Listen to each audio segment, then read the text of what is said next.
Greetings. I have a scripture to share with you this afternoon, and it is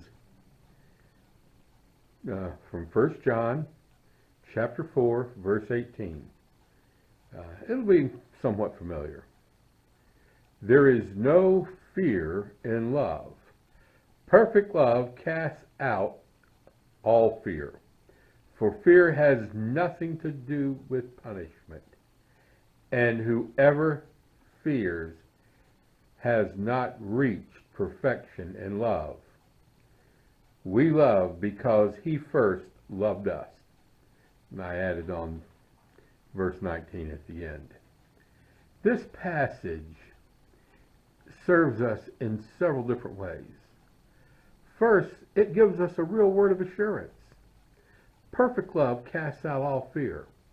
The love of God casts out fear.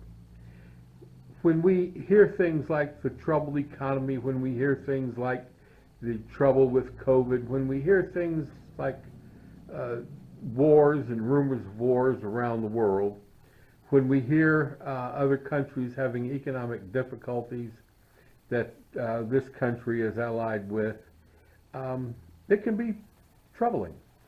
It can be fearful. It can be just things that are very perplexing to us. But we have a word of assurance here that the love of God will cast out fear and will fortify us in this world in which we live. The other thing that's very important about this passage is it gives us a good point of self-examination. Self-examination is very important in the Christian walk because it helps us to shape our understanding of how Christ impacts our lives and how he changes us for the better and how he convicts us of sin and at the same time shows us the remedy of sin. Perfect love casts out fear. And if we find ourselves fearful, we have a point of self-examination and we have a point at which we can pray that love be made perfect in us so that we will not be fearful. That's important too. And then the very tail end of this passage of actually it drifts over into verse 19, it's I believe the same thought, is that in this understanding of ours that love is going to be what overcomes. Love is going to make the difference in how we live, how we perceive our world, how we know one another, how we relate to one another.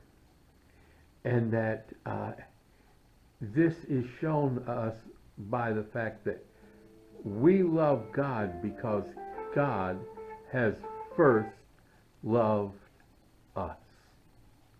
God has first loved us. God has taken that first step. God has reached out to us. God will not let us go. So we find in this passage some key thoughts. Number one is that we have a good point of self-examination, a good thing to pray for the love of God just to be birthed in us. Secondly, we have an important understanding that comes our way, that love casts out fear. And then we have another important understanding that God has loved us first, has shown us love first. All that's important. So let's keep it in mind. Let's take a look at 1 John 4, 18 and 19 every now and then. And let's keep it near our hearts. God keeps us near his heart. Lord love you.